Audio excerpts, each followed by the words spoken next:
I wake up one morning to discover my hair, my pride and confidence, has been cut while I slept. The realization hits me like a punch. My parents did this to sabotage me before my sister's wedding. That morning, feeling groggy, sunlight spilling across my face, birds chirping outside the window. But something felt wrong. My hair felt lighter, uneven, unfamiliar. I sat up, ran my fingers through it, and froze. Half of it was gone, chopped off while I slept. Panic and disbelief hit me first. I stumbled to the mirror and gasped. My long, carefully maintained hair, my pride, my confidence, the one thing that made me feel beautiful, was ruined. Jagged edges, uneven lengths, strands scattered across my pillow. I immediately knew there was no accident, no stylist, no windstorm. Someone had done this while I slept. And then it hit me. My parents. They had always favored my sister, the perfect child, the one who never caused trouble. And tomorrow was her wedding.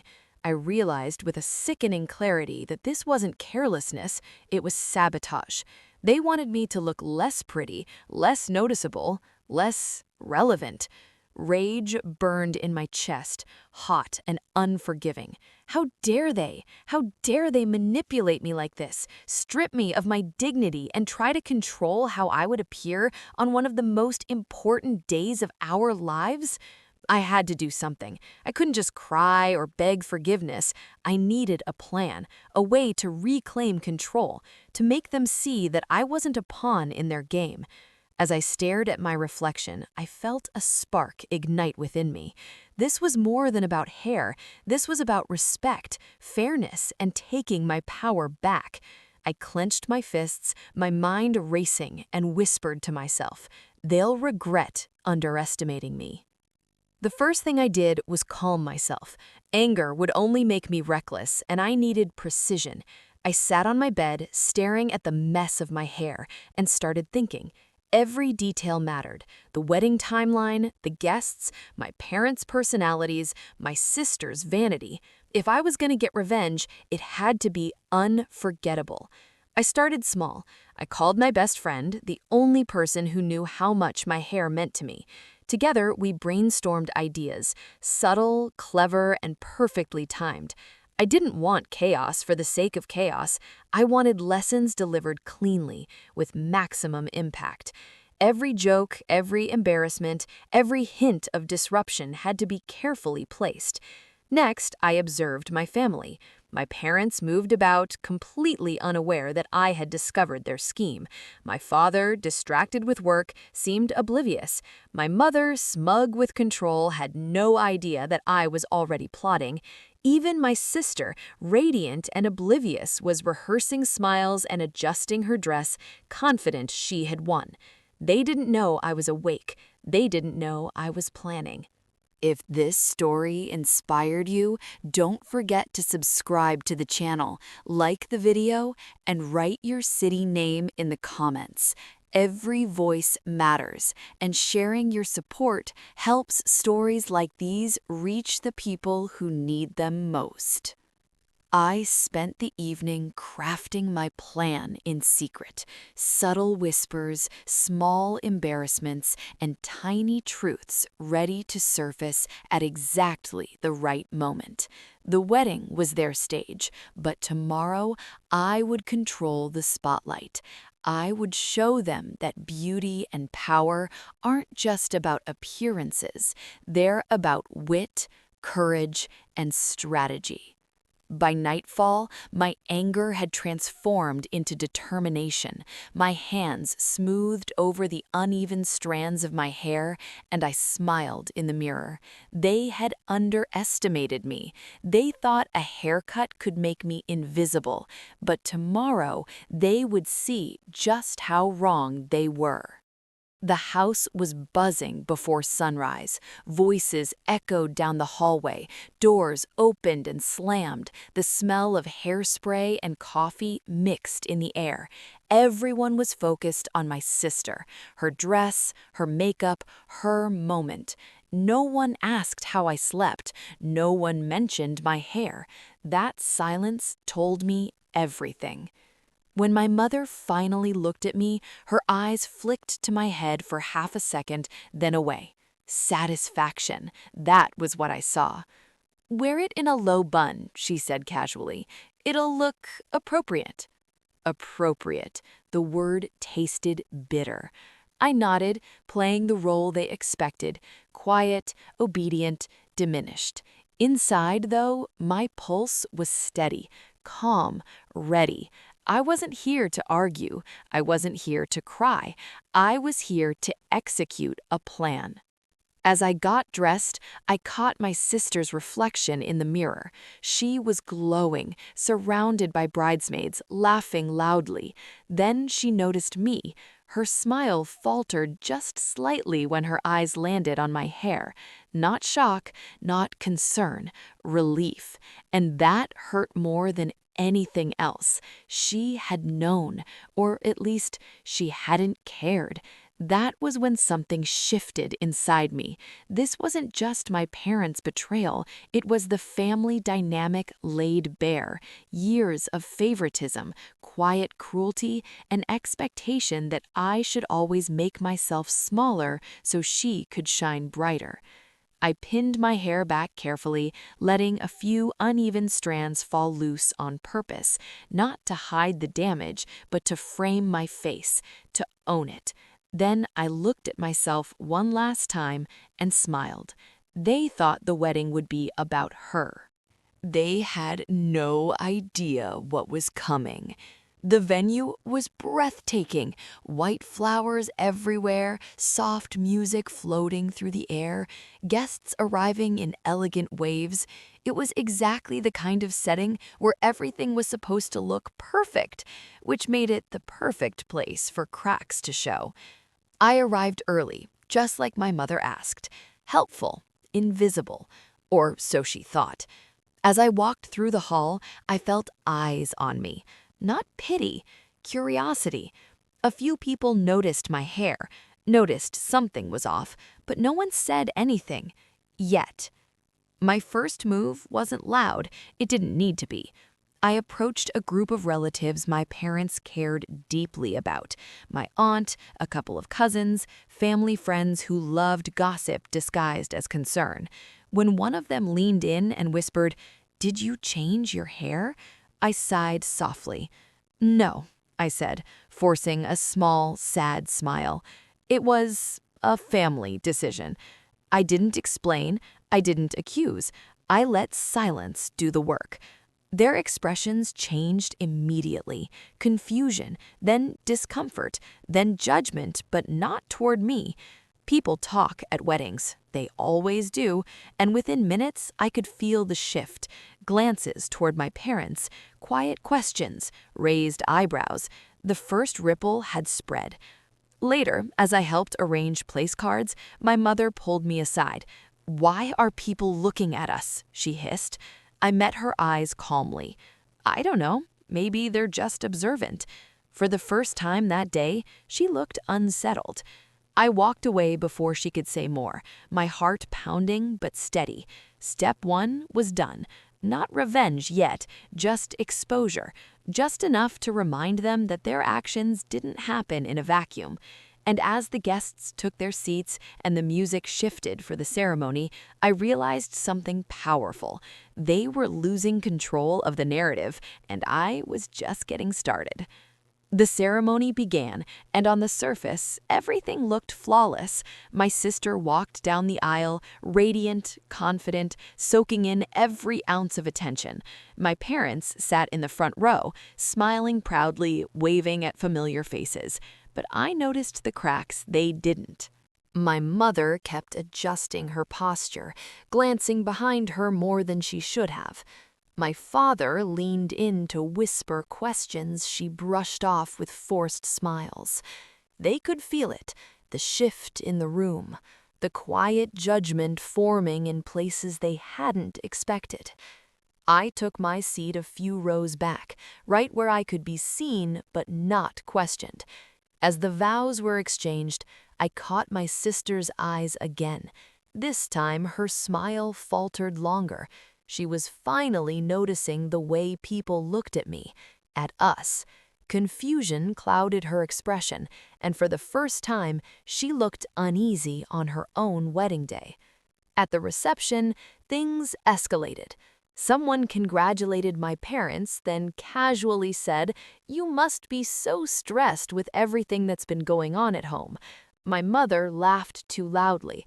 "Oh, you know families," she replied, her voice tight. I didn't say a word. I didn't need to. My silence had become louder than any accusation. When dinner was served, my father finally confronted me. He leaned close, keeping his voice low. "Did you tell people something?" he asked. I looked up at him calmly. I told the truth. I woke up with my hair cut. People asked why. That's all. He stared at me, stunned, not angry, not yet, confused, because in his mind, this wasn't supposed to matter. I was supposed to absorb the hurt quietly, like I always had. But this time, I hadn't. And as the speeches approached, the part of the night everyone listened to, I felt the weight of what was coming next settle into my chest, because my next move wouldn't be quiet at all. When the MC announced it was time for family speeches, my stomach tightened, but my resolve didn't waver. I hadn't planned to speak originally. That was the beauty of it. No one could accuse me of premeditation. This would look spontaneous, honest, impossible to stop. My mother's hand shot out toward my arm the moment I stood up. Her grip was tight, desperate. "Don't," she whispered through her smile. I gently removed her hand. "I just want to say a few words," I said, already stepping toward the microphone. Applause applied. People always clap before they know what they're clapping for. I took a breath and smiled at my sister. "You look beautiful today," I began, and I meant it. Weddings have a way of bringing out the truth in families. The love, the sacrifices, and sometimes the expectations. The room grew quieter. Forks stopped clinking. People leaned in. I've always believed that being part of a family means supporting each other, even when it's uncomfortable, especially when it's uncomfortable. I paused, letting that settle.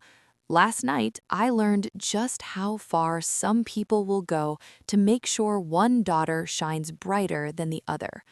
A ripple moved through the room. I didn't accuse. I didn't name names. I simply told my story. I woke up this morning with my hair cut while I slept, not by mistake, not by accident, but because someone decided I needed to look smaller so someone else could feel bigger. Gasps, real ones this time. My sister turned toward my parents, her face pale. My father's expression collapsed into something I had never seen before: recognition, horror, shame. "I'm still happy to be here," I finished softly, because today reminded me that no one can take your dignity unless you let them. I stepped away from the microphone to stunned silence. And then, slowly, applause began. Not polite, not forced, real. Behind me, my mother sat frozen. In front of me, my sister was crying. And in that moment, I knew. The truth had landed. I sat back down without looking at anyone, my heart pounding so loudly I was sure the table could hear it. My hands were steady, though. That surprised me. I had imagined shaking, breaking, maybe even crying, but instead, I felt clear, like something heavy had finally been set down. The room buzzed in low, confused murmurs.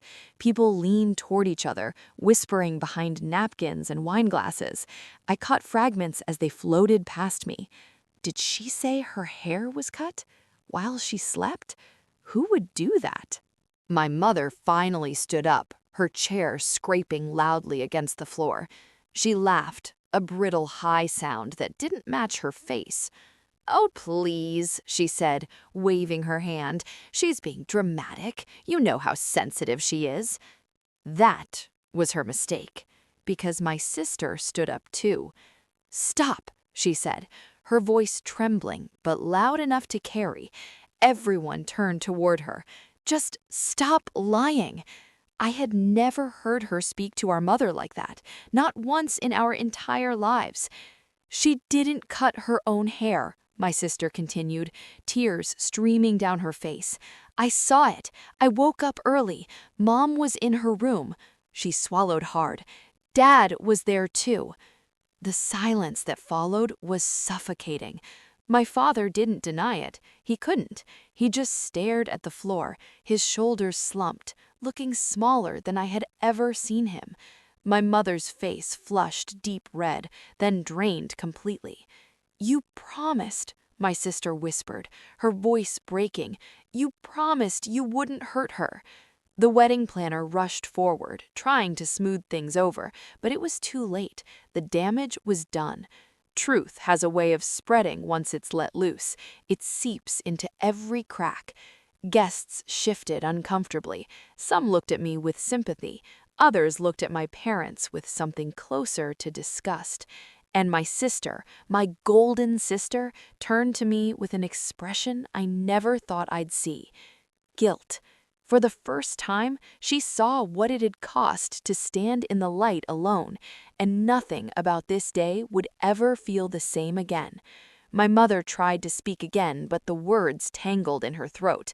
She opened her mouth, closed it, then laughed once more, too loud, too forced. "This is ridiculous," she said, scanning the room like she was looking for an ally.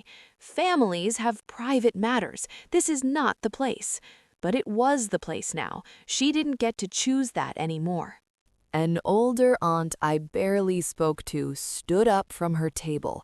"Cutting your daughter's hair while she slept is not a private matter," she said calmly.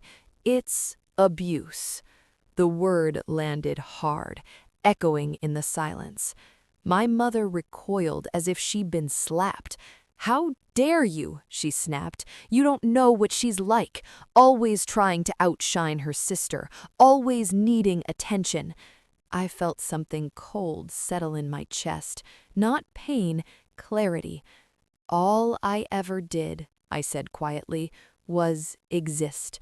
My voice didn't shake. "You decided that was a threat." My father finally looked up then. His eyes were wet, rimmed red. "We just wanted peace," he murmured. "We didn't think—" "No," I interrupted. "You thought, you just didn't care." That broke him.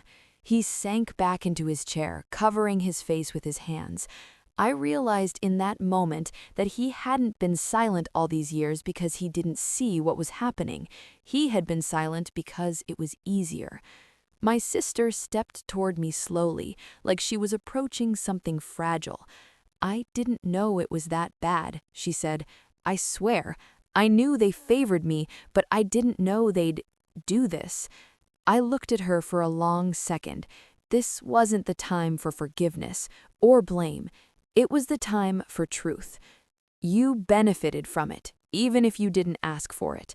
She nodded, tears falling freely now. "I know." The music never started again. The ceremony was delayed, then quietly canceled. Guests began leaving in awkward clusters, whispers trailing behind them like shadows. And as I walked out of that hall, with uneven hair, head held high, I knew something irreversible had happened. Their image was shattered, and for the first time in my life, I wasn't the one being quietly broken. I stepped outside into the cold air, and for a moment I just stood there, breathing like I had been underwater for years and finally surfaced. My hands were shaking now, not from fear, but from release, the kind that leaves you empty and light at the same time. Behind me, the doors of the venue opened and closed as people filtered out. No one stopped me, no one called my name, and strangely, that didn't hurt. It confirmed what I already knew. I had always been alone in that family. I had just stopped pretending otherwise. I caught my reflection in the glass of a parked car. My hair was uneven, hacked in places, shorter than I had ever worn it, but my eyes looked different, clearer, sharper, like someone who had finally chosen herself. My phone buzzed. A message from my mother. "We'll talk about this later." Not an apology, not even denial, just control, still trying to reach me through a screen. I deleted the message without replying. Another buzz, this time from my sister. "I'm so sorry, I didn't know. Please don't disappear." I stared at those words longer than I meant to. She hadn't known everything, but she had known enough. Enough to stay quiet, enough to enjoy the comfort that came from being chosen. I typed back only one sentence. "I'm not disappearing. I'm leaving." I put my phone away and walked to my car, every step feeling like a boundary being drawn. Not loudly, not dramatically, permanently. Inside the hall, they would spend the rest of the day trying to fix the narrative, blaming stress, misunderstanding, me. But for once, the story didn't belong to them anymore. It belonged to me. And this time, I wasn't cutting myself down to make anyone else feel taller. The days after the wedding that never happened were unnervingly quiet. No calls, no sudden apologies, just a hollow space where constant tension used to live. I kept expecting my phone to ring with my mother's voice, sharp, defensive, demanding, but it never did. That silence wasn't peace, it was avoidance. I went back to my apartment and stood in front of the bathroom mirror, scissors still on the counter where I dropped them weeks ago. I trimmed my hair properly this time, slow and deliberate, evening the jagged ends they had left behind. With every snip, it felt like I was reclaiming something they had taken without permission. Friends started calling. Some had been at the wedding. Others had heard the story already, how it spread faster than my parents ever imagined. Every conversation ended the same way, disbelief, then anger on my behalf. I listened quietly. Validation felt strange after a lifetime of being told I was too sensitive. One evening, my father finally called. His voice was softer than I remembered, tired. He said my mother wasn't eating, that my sister had locked herself in her room for days. He said the family was falling apart. I waited for the apology that never came. "I didn't cause this," I said calmly. "You did." He was silent. Then he said, "We just didn't want trouble." "That was the trouble," I replied, and hung up. That night, I slept deeply for the first time in years. No dreams, no tension in my jaw, just rest. It struck me then. Peace doesn't arrive when people change. It arrives when you stop waiting for them to. And somewhere, deep down, I knew this wasn't the end of the story. It was the beginning of the consequences. The consequences didn't arrive loudly. They slipped in quietly, one by one, the way truth always does when it's finally free. An aunt stopped calling my mother, a cousin canceled a visit, family group chats went silent, then fractured into smaller ones I wasn't part of, but I still heard about them. You can't hide a story like that for long. My sister came to see me a week later. She stood outside my door for a full minute before knocking, like she wasn't sure she deserved to be let in. When I opened it, she froze, her eyes scanning my face the way people do when they're afraid of what they'll see reflected back at them. "I don't want forgiveness," she said quickly before I could speak. I need you to know I told them I won't go through with the wedding unless they admit what they did, publicly." That surprised me. Not enough to soften me, but enough to make me listen. They said I was overreacting, that I was ruining my own happiness. And for the first time, I heard it. The way they talk, the way they twist things. Her voice cracked. "The way they've always talked about you." I didn't feel vindicated. I felt tired. "You got to choose," I said quietly. "I never did." She nodded, tears sliding down her face, and for once she didn't wipe them away. She left without asking for anything else. No hugs, no promises, just the truth, finally handed back to me without conditions. Later that night, I scrolled through social media and saw it. The whispers had reached further than our family. Someone had posted about a canceled wedding due to family abuse. No names, just enough detail to make people connect the dots. My parents' carefully built image was cracking, and they were realizing, too late, that I was no longer there to absorb the blame. My mother showed up at my door 3 days later without warning. I didn't invite her in. I didn't have to. The hallway light was enough to show me how frantic she looked. Hair pulled back too tight, eyes darting like she was already losing ground. "You've embarrassed us," she said instead of hello. I leaned against the doorframe, calm in a way that clearly unsettled her. "You embarrassed yourselves." She scoffed, crossing her arms like she used to when I was a child and she wanted to remind me who had power. "People are talking. Your aunt won't return my calls. Your sister is refusing to get married. Do you know what you've done?" "Yes," I said. I told the truth. Her face twisted, not with guilt, but with fear. "You could fix this," she said quickly. "Just tell people it was a misunderstanding. Say you were emotional. Say you exaggerated." There it was, the familiar script. Minimize, rewrite, bury. I shook my head slowly. "No." Her voice rose. "After everything we've done for you. You cut my hair while I slept. Stop pretending that's love." Something snapped behind her eyes. "You always wanted attention," she hissed. "Even now, ruining your sister's life just so you can feel important." I smiled then, not because it was funny, but because it was over. I didn't ruin anything. I just stopped protecting you. She stood there for a long moment, breathing hard, searching my face for the daughter who would eventually fold. When she didn't find her, she turned and walked away without another word. And for the first time, I knew she was afraid, not of losing me, but of losing control. That's when I understood. Karma doesn't always arrive as punishment. Sometimes it arrives as exposure. The days that followed were surreal. My parents tried desperately to patch the damage, but every attempt only made things worse. Calls went unanswered, invitations were ignored, and people who had once smiled at their cleverness now looked at them with thinly veiled disgust.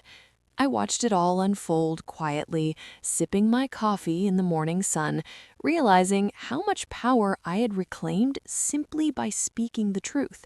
It wasn't just about my hair anymore. It was about integrity, boundaries, and finally refusing to be diminished. My sister reached out again, hesitantly. "I don't know how to fix this," she admitted. I want everyone to be happy." I shook my head softly.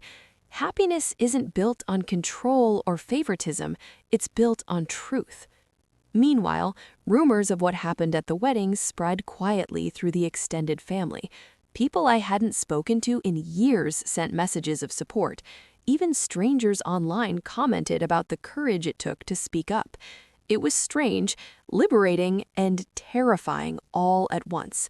The control my parents had once wielded like a shield was now crumbling around them, and for the first time, I realized how satisfying it was to watch. Karma, I thought, has a way of catching up, and it doesn't need my help. All I had to do was stop protecting the ones who betrayed me. It didn't take long for the ripple to reach beyond family whispers. A distant cousin shared the wedding story on social media, not maliciously, just honestly. Within hours, messages and comments poured in, some sympathetic, some scandalized. My parents' carefully curated image was unraveling. My mother called me, frantic, her voice high and sharp. "This isn't how it's supposed to be. People are talking. This is a disaster." I stayed calm. It's only a disaster if you keep lying and trying to manipulate. The truth isn't a disaster, it's reality. Meanwhile, my sister began receiving messages of support from friends who had attended the wedding. People were reaching out to tell her what they had seen, the tension, my quiet strength, my parents' hypocrisy. Even my father, who had once been the silent enabler, started avoiding eye contact with anyone remotely connected to the gossip. At work and in social circles, my mother's subtle, controlling nature became obvious. Invitations were rescinded, friends I once thought loyal began questioning her behavior. She tried spinning her narrative, but the pieces didn't fit. Every lie she told was met with a quiet rebuttal, often from someone who had witnessed the truth firsthand. I watched it all with a sense of detached satisfaction. This wasn't about cruelty. This was balance. Every manipulation, every betrayal was returning to them like a silent tide. And I knew, deep down, that the strongest form of revenge wasn't anger or confrontation. It was watching truth rise and power shift naturally. The tension between my sister and me didn't dissolve instantly, but for the first time, our conversations felt honest. She called me one afternoon, hesitating before speaking. I... I'm sorry, she said softly. I didn't know it was this bad. I never wanted to be the reason you felt invisible. I took a deep breath, letting the words settle. You weren't the reason. They were, but I'm glad you see it now. Over the next few days, we talked more than we had in years, not about weddings or haircuts, but about our lives, our choices, the dreams we had shelved to fit into someone else's narrative.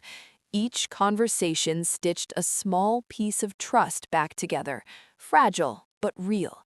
It was empowering to see her acknowledge what had happened, to hear her admit the favoritism she had benefited from.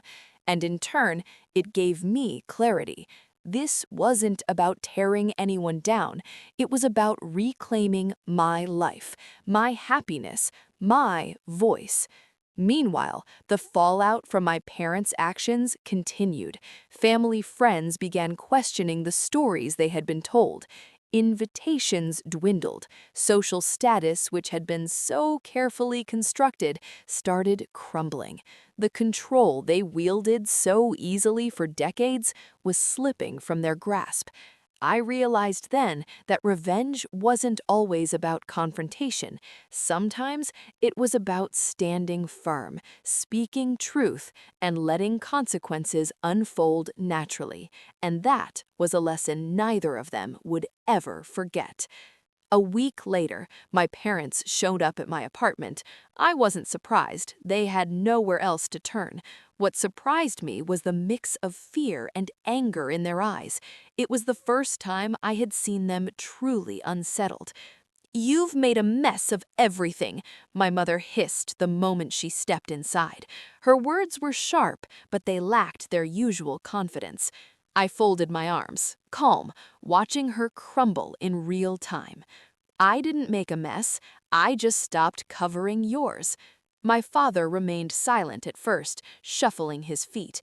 Finally, he spoke, his voice barely audible. "We didn't mean for it to get this far. We just wanted—" "Control?" I interrupted softly, my eyes meeting his. "You wanted control. That's why my hair was cut. That's why everything had to revolve around her. And now you see what happens when people stop letting you control them." My mother's face flushed red, then paled. "You don't understand. Family comes first."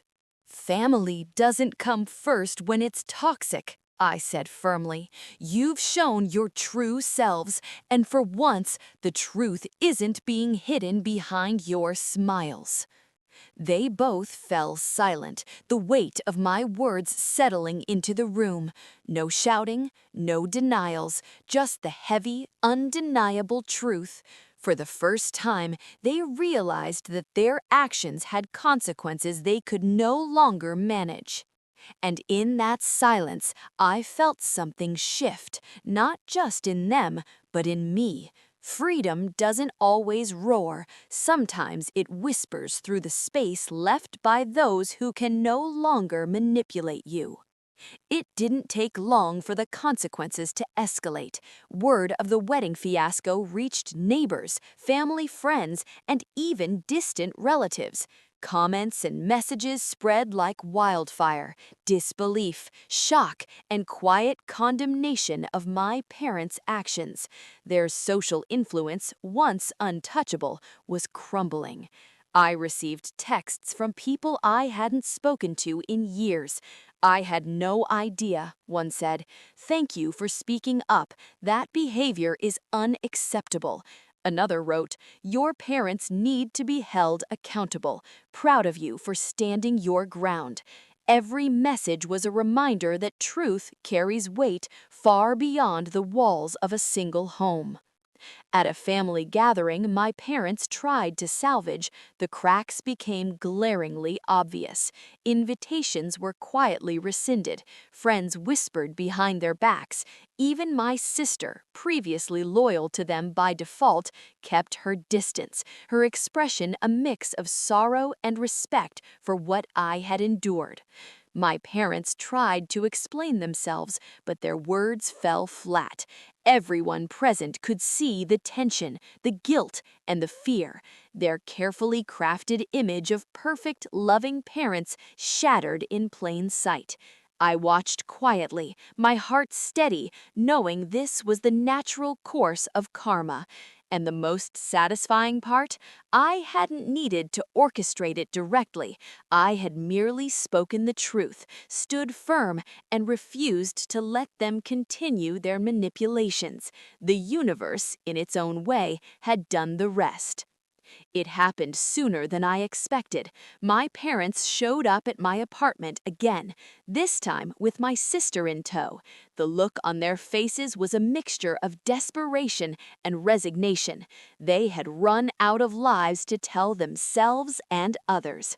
You've humiliated us, my mother started, her voice trembling. I haven't humiliated anyone, I said calmly, stepping closer. I've only revealed the truth. That's different from shame. Shame is what you created by cutting my hair and trying to manipulate a day that wasn't yours to control. My father's eyes filled with tears. We just wanted to protect your sister's special day. We didn't mean— You didn't mean? I repeated, my voice soft but steady. Do you understand what you did? You thought controlling me, diminishing me, and playing favorites was protection? No, it was betrayal, pure and simple. My sister stepped forward, holding my hand. You've finally seen the truth, haven't you? She said to them. We're not children anymore. Actions have consequences, and this isn't about one day. It's about years of ignoring what really matters. They looked between us, stunned, realizing that for the first time, they couldn't manipulate or intimidate anyone. The power they once held was gone. They had to face the consequences, both publicly and privately, and there was no escaping it.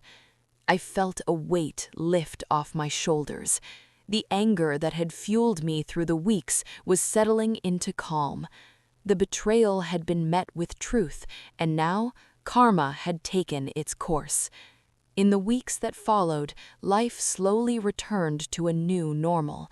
My parents retreated, nursing their bruised pride and damaged reputation. Family gatherings became quieter, invitations dwindled, and whispers about the wedding incident circulated without their control. They were learning, painfully, that favoritism and manipulation have consequences. Meanwhile, my sister and I began rebuilding our relationship on honest ground. We talked openly, laughed cautiously, and shared memories without judgment. She admitted her mistakes, apologized sincerely, and promised to never let herself be complicit in anyone's manipulation again. It wasn't perfect, but it was real, and that made all the difference. I also began to focus on myself, my confidence, my passions, my life outside the family drama. For the first time, I made decisions that were solely mine, without seeking approval or fearing disapproval. The haircut that had once symbolized betrayal now felt like a marker of rebirth, a reminder that I could endure and rise above. Friends, neighbors, and even distant relatives started seeing the change. People who had admired my parents' image now admired my strength. I realized that integrity and courage are more powerful than control, fear, or manipulation, and that the world notices when someone stands up for themselves. And through it all, I felt free. Free from fear, free from the expectations, and free from those who thought they could dictate my worth. Karma had done its work, but the real victory was reclaiming my life, my voice, and my dignity. The final chapter of this family saga unfolded quietly but irrevocably. My parents, once confident and controlling, were now left to face the consequences of their actions. Invitations no longer arrived, social circles whispered, and their carefully maintained reputation dissolved. They had tried to manipulate, to hide, to control, but the truth always finds a way. My sister and I, stronger than ever, walked through the aftermath together. We laughed, cried, and rebuilt a bond based on honesty rather than favoritism. She no longer sought to outshine me, and I no longer felt the need to shrink myself. The betrayal that once hurt so deeply had become a catalyst for empowerment. I reflected on the journey, the betrayal, the planning, the quiet strength it took to stand my ground. I realized revenge wasn't about cruelty, it was about exposing truth, reclaiming dignity, and letting karma take care of those who thought they were untouchable. Now, every time I see myself in the mirror, I see resilience, courage, and self-respect. The uneven haircut that had been a mark of humiliation had become a symbol of victory. And as I move forward in life, I carry one undeniable truth. When people betray you, justice often arrives in ways you don't even have to orchestrate. It arrives naturally.